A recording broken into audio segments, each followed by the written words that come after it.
Chers auditeurs, téléspectateurs, salam alaikum, marhaba bikoum, bienvenue sur la chaîne Mizan qui nous a sollicité pour revenir sur le livre de Monsieur Ramadan, Devoir de vérité, sorti aux éditions Presse du Châtelet le 11 septembre 2019. Tariq Ramadan, bonjour, salam alaikum. Wa alaikum salam wa rahmatullahi Content wa de... barakatuh. Merci de cette invitation. Je remercie la chaîne Mizan qui nous a invités tous les deux et qui nous a proposé donc cet entretien pour revenir sur votre dernier livre que j'ai lu et relu, qui pour moi était important, parce que comme vous le dites, on m'a condamné avant de me juger. Et effectivement, on n'avait que la version des médias. Et à vrai dire, quand je l'ai lu, ce n'est pas du tout la dimension juridique qui m'a touché, ou les événements, ou etc. Donc c'est pas du tout sur cette dimension que je reviendrai. D'abord parce que je ne suis pas juge, et qu'il y a une dimension, à mon sens, beaucoup plus profonde dans ce livre, qui m'a tout de suite interpellé en le lisant. Et c'est beaucoup plus sur cette dimension que j'aimerais revenir. Et la première de ces dimensions, plusieurs dimensions, dont une descente aux enfers, une prise de conscience, une taouba, une réorientation, j'aime pas trop le mot repentir, qui est trop connoté aujourd'hui, une initiation en fait, je réemploie vos termes. Et pour commencer, donc, à la page 10, vous dites « Malgré la prison et l'isolement », et évidemment, moi, ça m'a tout de suite évoqué, donc évidemment, cette descente aux enfers, mais ça m'a évoqué Seydina Younous dans le ventre de la baleine, ça m'a évoqué Seydina Youssouf. Alors, encore une fois, je précise parce que, chez nos téléspectateurs, on peut encore une fois avoir des raccourcis, c'est que si on aborde l'exemple des prophètes, c'est pas pour ça qu'on se prend pour des prophètes. Mais comme le Coran nous les désigne comme des modèles, il est évident que nos repères vont être leur propre vie.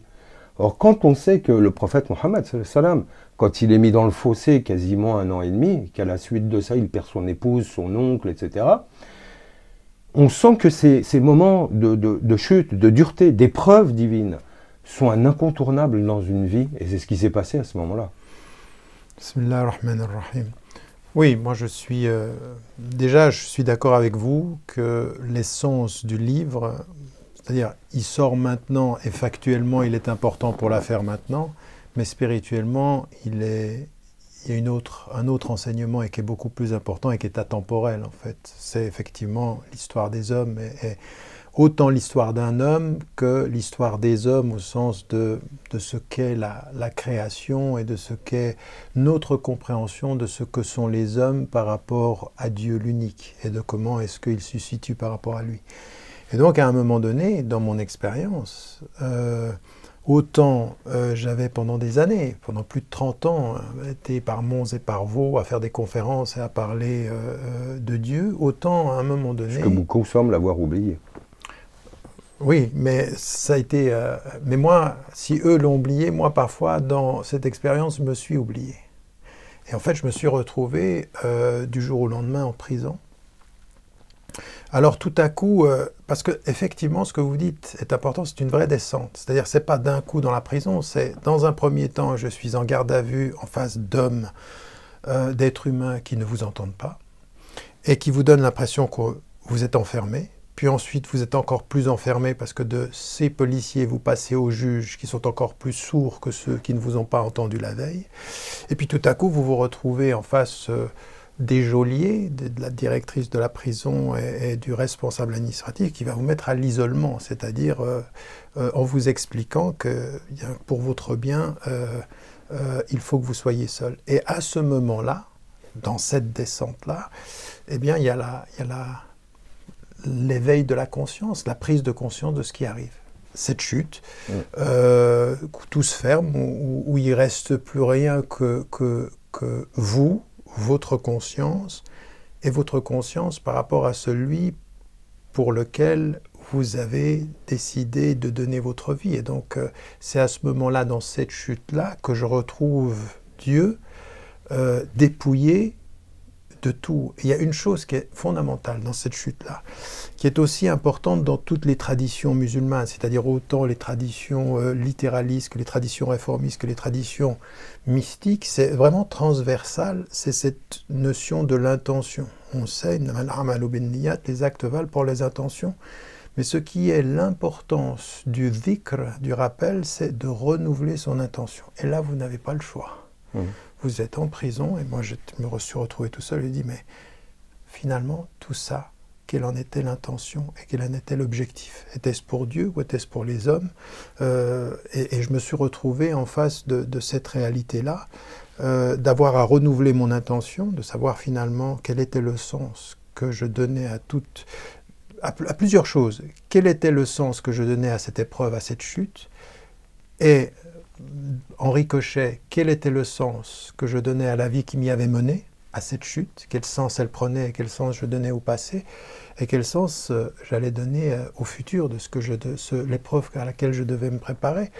Et donc, ce dernier élément, il est important parce qu'avec le renouvellement de l'intention, il y a de donner du sens. Et moi, j'ai vraiment, la première épreuve de cette épreuve, c'était de me rappeler qu'il n'y a pas d'épreuve qui n'ait pas de sens. Et oui, tout a un sens. Voilà. Mais on retrouve dans certains passages, il y a 2-3 passages que je vais reprendre. Par exemple, page 216, vous dites « Être libre ne suffisait pas, il fallait encore se libérer ». C'est que là, on retrouve la progressivité dont vous parlez. C'est-à-dire que tout d'un coup, on pense à sa liberté sociale, physique, de citoyen, et puis tout d'un coup, l'épreuve durant, on pense, c'est ce que j'ai compris, à une autre libération, qui est celle qui est intérieure, puisqu'on verra dans d'autres passages du livre, où vous revenez sur cette question qui finalement nous permet de comprendre que notre réel emprisonnement, c'est celui que nous créons nous-mêmes, et que dans ces phases-là, alors il y a les mots prise de conscience que vous avez évoqués, et Guénon par exemple dit « Chaque étape d'une initiation est l'occasion d'une prise de conscience ». Or ces prises de conscience ne se produisent, et je reprends vos mots, finalement que dans un face-à-face que l'on assume et que l'on accepte. Ce face-à-face à Dieu, c'est aussi un face-à-face à nous-mêmes. On accepte de se regarder en face. Mais quelle douleur! Alors, il y a la douleur, mais vous utilisez une série de mots qui sont pour moi essentiels et qui sont devenus d'autant plus essentiels à travers cette épreuve-là. Parce qu'il y a la notion de prise de conscience, mais il y a la notion d'acceptation que vous venez d'utiliser et qui est essentielle au progrès spirituel. Mais à un moment donné, si vous voulez, quand je suis en train de réaliser, de revenir finalement à ma relation avec Dieu, il y a une chose qui est essentielle. C'est-à-dire vraiment, la relation avec Dieu est la vraie question de la liberté. C'est celle-là la vraie question de la liberté. C'est-à-dire, on peut être en relation avec soi et se sentir libre quant à soi et pourtant être emprisonné en soi. Et que la seule vraie liberté, c'est celle qui, avec Dieu, nous permet de nous libérer de soi. C'est-à-dire, non pas en niant ce que l'on est, mais en maîtrisant les parts les plus sombres de ce que l'on est, puisque nous savons que ceci est la réalité. Il y a en nous quelque chose qui peut nous pousser vers le mal. On sait qu'au début de la création, les anges savent ce qu'il va advenir de l'homme sur la terre. Corruption est sang répandu, et en même temps, l'élément qui va nous donner la liberté par rapport à cette tentation du mal, c'est être avec Dieu pour la maîtrise vers le bien. Donc il y a un premier élément qui est une vraie question, c'est vraiment définir la liberté. Et je vais vous dire une chose, parce que je me suis retrouvé en prison, et des années auparavant, je visitais des prisonniers au Canada.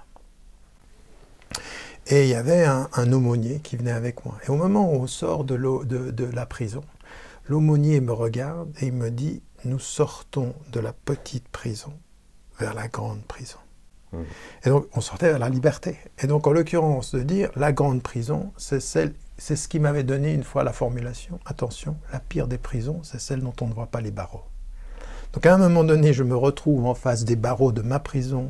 Ou dont on fabrique soi-même les barreaux. Exactement. Voilà, voilà, qu'on fabrique les barreaux, et on les voit d'autant moins parce qu'on en est les propres instigateurs ou ceux qui les avons construits.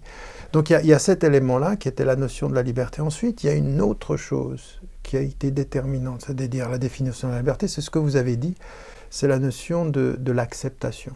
Et ça m'est venu très vite. Moi, je me suis retrouvé sur le banc d'une cellule et à un moment donné, le premier verset qui m'est venu, qui était celui de « Il se peut que vous détestiez une chose et elle soit bonne pour vous. » La notion d'acceptation transforme le mal subi en un bien qui a du sens. C'est ce que vous dites à la page 11 et 245. Donner du sens. Un mal peut être un bien, une malédiction, une bénédiction, une chute, une élévation. Et effectivement, c'est souvent dans l'inverse qu'on trouve la compréhension d'une chose. Ce que fait souvent Allah dans le Coran, puisqu'il met souvent des termes d'opposition en regard. Mais effectivement, cette question de donner du sens et de comprendre sa vie, parce que ce que vous vivez là, moi j'avais mis le mot khalwa en arabe, qui veut dire intimité, mais également enfermement. Et c'est ce que Seydina Younous vit dans le ventre, le ventre de la baleine. C'est ce que Seydina Youssouf vit dans son puits et son esclavage en prison. Mais dans la racine du mot khalwa, il y a khulla également, c'est l'intimité. El-Khalil, Seydina Ibrahim, c'est là qu'on trouve l'intimité de Dieu. Donc il faut passer par là. Il faut passer par ce moment où on donne du sens et où la prison, tout d'un coup, qui est toujours vue comme un mal selon l'œil humain, peut être un bien selon la grille de lecture divine. Et ce verset qui dit Wahasa an takrahu shay'an wa huwa khayrun lakum. Il est possible que vous détestiez quelque chose alors qu'en fait c'est un bien. Et c'est ce que vous avez vécu à ce moment-là. Tout à fait. Et donc cet élément, d'abord, je pense que c'est très, très important, cette notion de la binarité. On ne comprend le positif d'une chose que quand on passe par le négatif de son contraire, et de savoir, donc nous sommes comme ça. Tout ce qui est créé dans le double, dans le couple. Une double polarité. Dieu, voilà, exactement, Dieu seul est unique. Donc ça, c'est essentiel. Et pour vous dire, je veux dire, aujourd'hui, après toute cette épreuve-là, et en ayant passé l'âge de 50 ans, en ayant vécu pendant plus de 30 ans au rythme où j'ai vécu, je pense que j'avais besoin d'être emprisonné. Je me dis, finalement, quel aurait été ce moment de ma vie qui m'aurait fait tout stopper d'un coup, de me retrouver seul avec moi-même, si ce n'est ce moment de prison. Donc, tu vas le faire tout seul. Exactement. Ceux qui m'ont condamné à la prison m'ont peut-être libéré et m'ont offert cette liberté. Ça, c'est un premier élément.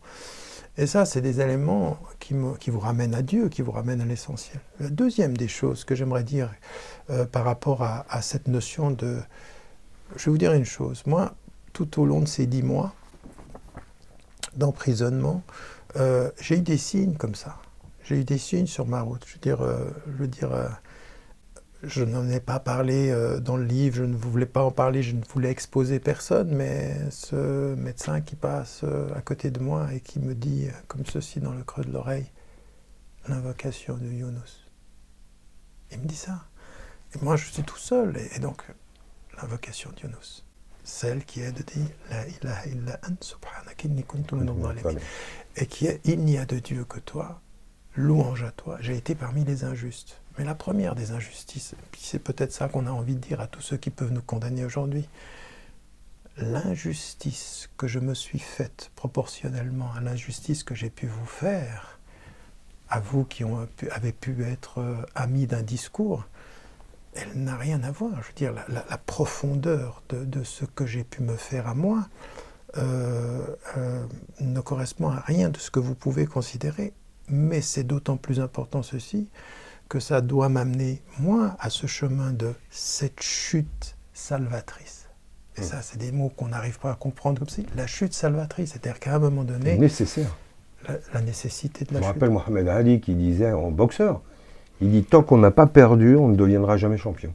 Tant qu'on n'a pas appris le goût de la défaite, on ne sait pas ce qu'est la victoire. » On est encore dans les inverses. C'est ça, exactement. On est dans cette polarité-là, ou la bipolarité. Mais ce qui m'intéresse dans tout ce cheminement-là, c'est vraiment de comprendre les étapes. Parce que ce que l'on sait dans toutes les traditions spirituelles et mystiques, c'est qu'en fait, c'est un chemin. Et il y a des étapes. Et il y a des Sera étapes. Nabawiya, Sera. Voilà, c'est le chemin. Vous qui avez traduit, qui avez fait un travail sur la vie du prophète. Tout à fait. Ça vit, et notre vie, c'est un cheminement.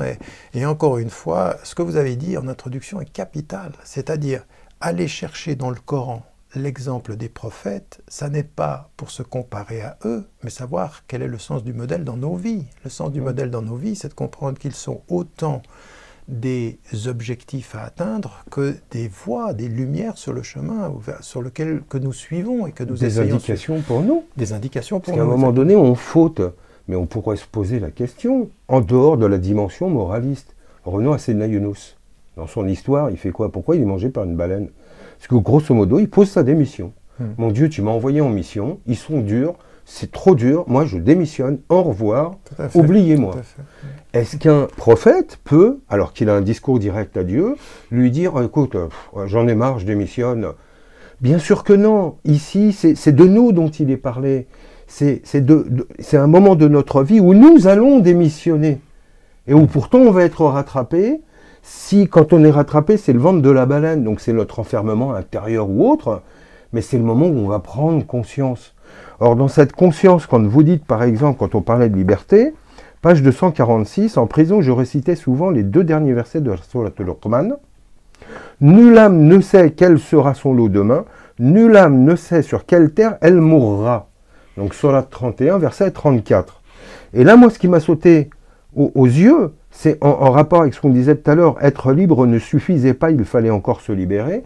C'est qu'on a l'impression qu'encore là, on est dans un inverse. C'est qu'au moment où vous voulez vous libérer, moi, ces versets, ce qui m'évoque, c'est que mon libre arbitre, je te le remets, Dieu, entre les mains, parce que toi, tu sais, Allahu ya'lamu wa antum la ta'lamun, tu sais et moi, je ne sais pas, je me suis trompé, maintenant, je te fais confiance.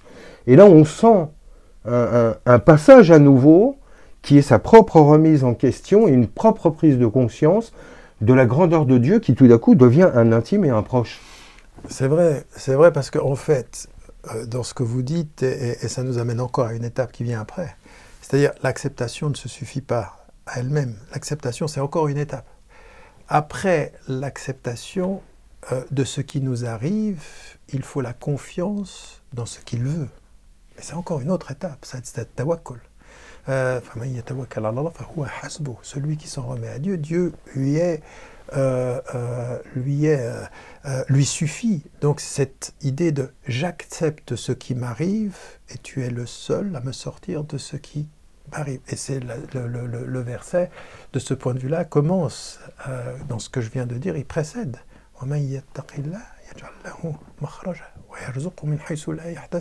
Celui qui s'en remet à Dieu, qui a cet amour révérentiel de Dieu, il lui ouvre une ouverture.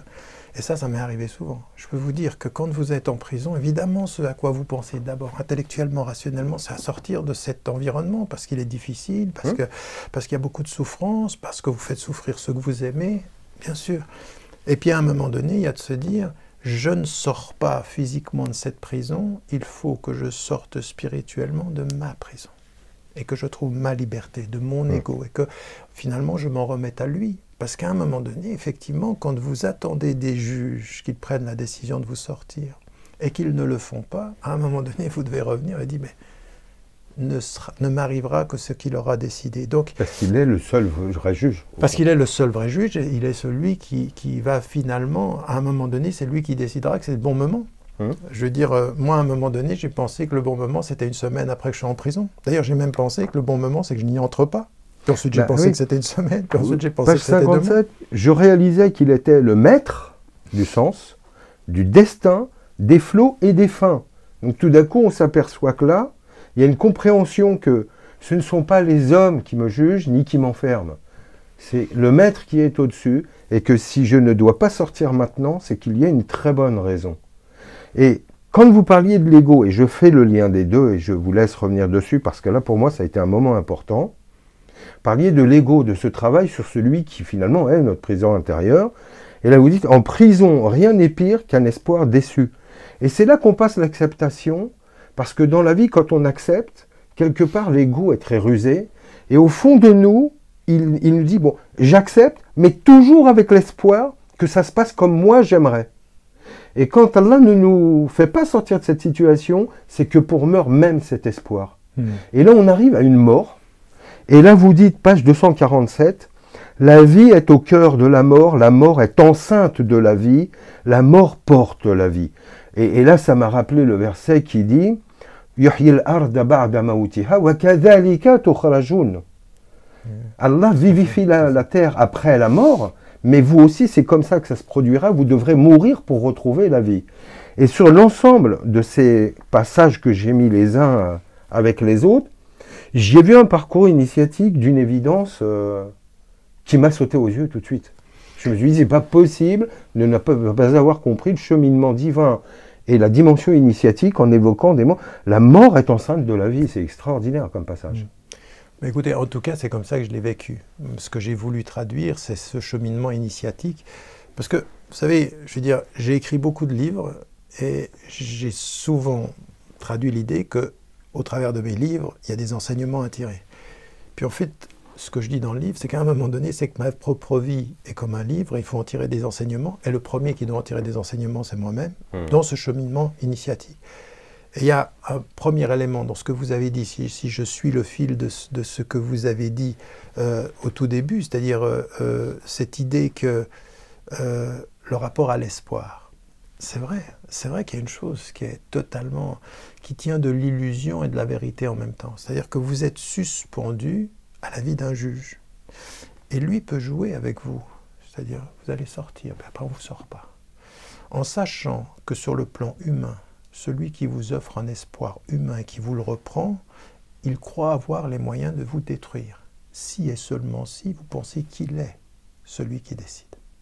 Mais à partir du moment où vous faites le recul, et puis que vous allez vous dire, ben, c'est peut-être pas le moment, que vous avez une femme ou des enfants qui disent, ben, c'est pas le moment, encore un jour, il faut tenir, et que Dieu veut sans doute autre chose que ce qu'ils veulent, alors tout change. C'est-à-dire, vous pensez être les jouets de mon destin, et pourtant, je ne suis que le destin de ce que lui veut pour moi. C'est-à-dire, ma destinée, c'est lui, c'est pas vous. Vous n'êtes que ces jouets dans mon initiation.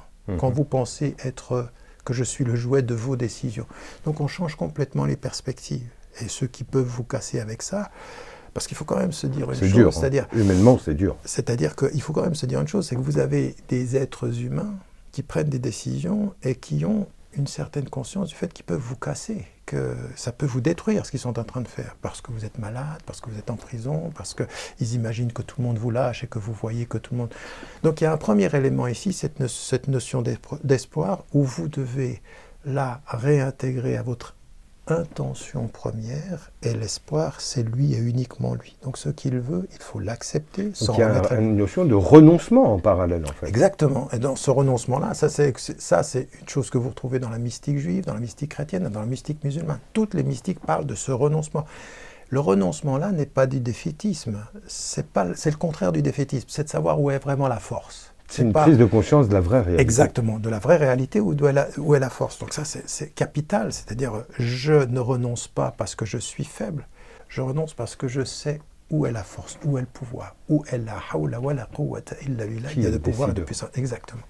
Donc ça, c'est un premier élément. Ensuite, dans ce parcours initiatique, dans ce que vous mettez en évidence, avec l'espoir, il y a une chose qui était importante dans tout ce que j'ai vécu et que je mets. À un moment donné, il est plus facile de savoir que Dieu décide quand vous êtes sur l'eau et que ça chavire que quand vous êtes sur la terre ferme et que vous pensez pouvoir maîtriser. Et c'est pour ça que j'utilise cette image des flots. Il est le maître des flots et de la destinée. C'est lui qui sait où on va dans le bateau. L'image que vous trouvez dans toute la mystique, ça c'est très important dans la mystique, dans le soufisme, dans la tradition musulmane, l'image de, attention, celui qui est sur le bateau, à quoi sert le bateau et qui est le maître de la mer. C'est-à-dire cette notion qu'on est livré d'une certaine façon à celui qui décide, beaucoup plus que l'illusion de la terre ferme. Même si à la vérité, quand on y réfléchit bien sur la terre ferme, on est autant fragile et on est autant vulnérable. Mais la vulnérabilité, il y a des signes physiques qui nous présentent. Donc l'image de cette embarcation, d'être livré au flot et de revenir à Dieu, c'était une chose que je vivais comme ça. Je me suis dit, ben, je chavirais. À un moment donné, j'ai chaviré. Là, il n'y a plus que Dieu qui peut permettre de retrouver la stabilité intérieure quand tout autour de nous chavire et que les flots nous prennent et qu'on a l'impression d'être engloutis. Donc on retourne d'ailleurs à l'image de l'eau, à l'image du poisson, à l'image des ténèbres, à l'image de tout ceci est compris dans cette image. Donc là, à un moment donné, il y a ça, il y a cette réalité. Et puis ce qu'on doit rajouter comme élément de cette initiation-là, au-delà de cette image des flots, au-delà de l'image de qu'est-ce que c'est finalement que l'espoir, eh bien, c'est de dire, encore une fois, dans tout ce travail qui est de l'acceptation, qui va jusqu'à s'en remettre à lui et renoncer à sa propre volonté pour savoir qu'il y a que ça... Qui est le renoncement à l'ego. Qui est le renoncement à l'ego. Mais je crois que ce qui est important, c'est renoncer à l'ego n'est pas synonyme de renoncer à la volonté, c'est-à-dire à sa propre volonté. Ça, c'est des choses qui sont importantes. C'est-à-dire, je renonce à mon ego, mais je vais me battre. Je vais me battre parce que ce que Dieu me demande, c'est renonce à ton ego qui te fait croire que tu es le pouvoir et utilise ta volonté pour venir vers qui a le pouvoir. Et là, tu es le plus fort, c'est-à-dire le plus fort au sens où tu te maîtrises, parce que finalement, qu'est-ce que dit le prophète ? Qui est le plus fort parmi vous ? Celui qui se maîtrise ou qui maîtrise sa colère. À un moment donné, il y a tout un travail. Moi, si vous voulez, dans le parcours initiatique dont on parle ici, il y a eu un vrai travail sur les émotions, il y a eu un vrai travail sur les larmes. Qui est le champ de la guerre, de djihad al-nafs. Voilà, exactement. Les émotions sont le champ de la nafs. Exactement. Et ça... et là, je reviens pour finir sur cette descente aux enfers, pour finir sur ce parcours finalement de souffrance qui est purificateur, hein, car Dieu étant miséricordieux, Inna rahmati wasi'at kulli shay. Ma miséricorde englobe toute chose. L'enfer fait partie du toute chose. Donc l'enfer lui-même est une expression de miséricorde. Et le feu finalement intérieur, ou de toutes les manières la douleur que l'on peut ressentir, n'est que le moyen de nous purifier. Donc c'est une miséricorde que de pouvoir se purifier. Dans la douleur, certes, mais tout accouchement de soi-même passe dans la douleur, car une initiation est une renaissance et un accouchement de soi-même. Or, au moment où on a les signes indicateurs de cette souffrance, par exemple, qui sont là, en conformité avec les exemples prophétiques, quelque part en soi, je dirais, c'est qu'on est sur la bonne voie. Quand le verset nous dit « Innaka kadihun ila rabbika kadhan famulaqi » tu vas le rencontrer, ton Seigneur. Mais avant ça, tu vas en baver. Ça va être très dur. Donc, peut-il y avoir une voie qui va à Dieu, sans souffrance, sans chute, sans peine, sans... Or, vous nous dites, l'épreuve était difficile. Pages 243 et 247. La souffrance profonde. Mais leurs enseignements respectifs ne pouvaient être que bénéfiques. Il faut avoir la force de tirer cette prise de conscience en pleine souffrance et douleur. Ben, je pense que...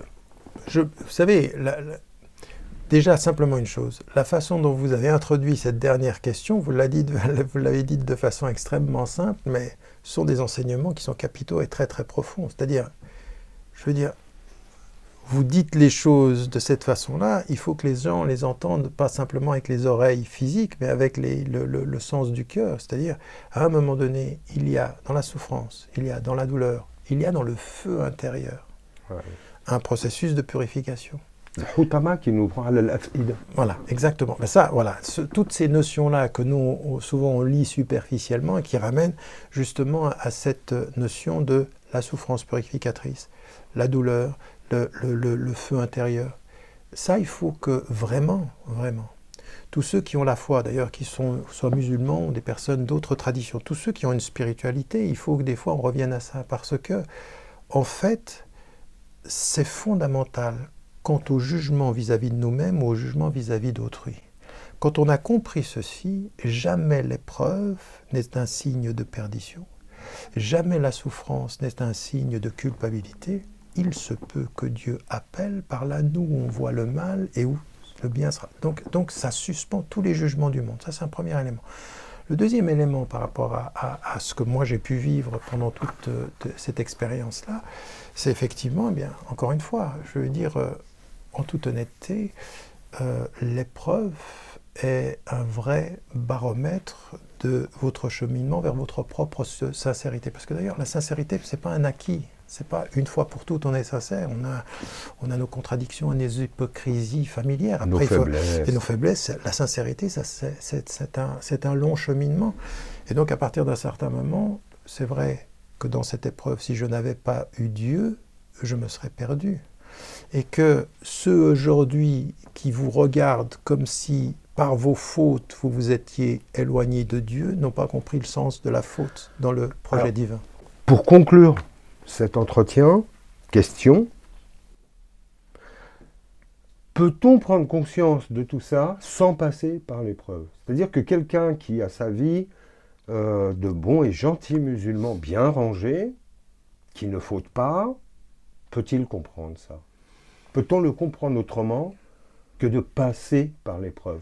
Qu'en lisant simplement le Coran sans vivre l'épreuve dans sa chair, peut-on arriver à prendre cette conscience? Alors moi, ce que je dirais par rapport à ceci, c'est qu'il y a différents niveaux de compréhension. Ce dont on parle là maintenant, la compréhension profonde de tous ces éléments-là, ben, il y a des... Vous ne pouvez pas comprendre l'enseignement profond, l'enseignement... Si vous voulez, le fait à un moment donné se sortir totalement démuni. Il n'y a plus que Dieu. Il n'y a plus que Dieu. À un moment donné, pour pouvoir arriver à cela, il faut passer par la souffrance et l'épreuve qui vous mènent à cela. Il faut vivre l'épreuve. Il faut vivre l'épreuve. Maintenant, il y en a d'autres qui vont peut-être pas avoir besoin de ce dénuement ou de cette perception qu'il n'y a rien. À chacun, il va être donné de vivre une épreuve. Parce que ce qui nous est dit dans le Coran est tellement vrai. Dieu ne donne pas à un être plus que ce qu'il peut endurer. Il ne lui donne pas à endurer plus que ce qu'il peut. Donc à chacun, il va y avoir... Il y a des degrés dans la souffrance comme il y a des degrés dans l'enseignement. Et donc autant je pense que ceux qui ont beaucoup souffert ne doivent jamais déconsidérer ceux qui ont moins souffert, autant je pense que ceux qui souffrent peu ne doivent jamais porter de jugements moraux ou de culpabilité vers ceux qui souffrent davantage. Et là, c'est encore un enseignement qui, pour moi, est essentiel. De la même façon que je ne pense pas qu'on puisse faire de hiérarchie pour le bonheur, il ne faut pas faire de hiérarchie dans la souffrance. Le maître mot ici, c'est l'humilité. Porte ce que tu vis avec l'humilité de celui qui doit le vivre et ne porte aucun jugement sur d'autres dans leur souffrance.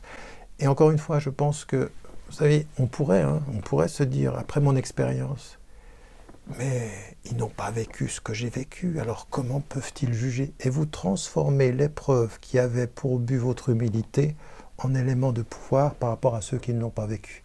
Et là, vous n'avez pas compris.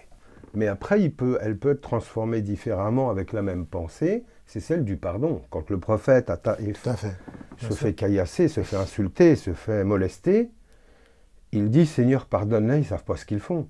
Donc on pourrait se dire là qu'il est un peu orgueilleux en se prenant pour supérieur, alors qu'en fait non, il y a tout simplement le constat de la prise de conscience qu'il a, que les gens n'ont pas encore. Et qu'est-ce qu'il demande à Dieu? C'est pardonne-les, ils ne savent pas ce qu'ils font. Alors c'est exactement ça. L'humilité quant à ce que je vis par rapport à ce que d'autres ont vécu, elle a un maître mot. Elle va se transformer, elle doit s'actualiser dans le pardon. C'est-à-dire, et qu'est-ce que c'est le pardon, encore une fois, là, de ce point de vue-là? C'est de trouver à celle ou celui qui agit de X ou Y façon une circonstance qui fait qu'on dépasse l'acte pour respecter la personne, pour aimer la personne, pour lui trouver les circonstances atténuantes. C'est ça qui est important. Donc, moi, je suis complètement d'accord avec vous. Il faut que ce rapport à autrui dans la souffrance, comme ce soit un rapport de pardon. Mais encore une fois, non pas un pardon qui a décidé de la culpabilité de l'autre, mais ce que vous avez dit exactement, un pardon qui dit « je ne m'arrêterai jamais à considérer l'autre par les actes qu'il ou elle a produits. De ceci, je demande pardon pour lui comme je demande pardon pour moi. » Très bien. Merci beaucoup, M. Ramadan.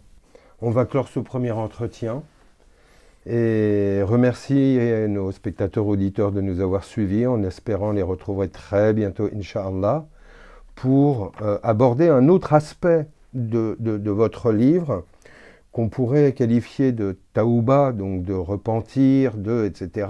Mais encore une fois, en y dépassant l'aspect moral et au lieu de repentir, parler de réorientation, que nous verrons ensemble, où nous aborderons justement à travers les échanges que nous aurons, ces notions de jugement et tout un ensemble d'autres questions que vous abordez très bien dans ce livre.